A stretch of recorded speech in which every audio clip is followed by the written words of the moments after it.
ഷോപ്പിലുള്ള രാജന്റെ പെങ്ങളാണ് സാഹിറ. അവരിങ്ങട്ട് വിളിക്കുമ്പോൾ ഞാൻ പിന്നെന്ത് ചെയ്യണം?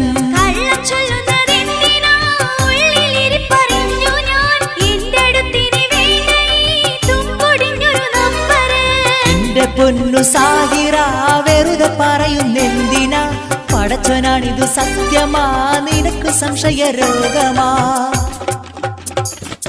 ഈ ഹലാക്കി മൊബൈല് കണ്ടുപിടിച്ചതെന്തിന്?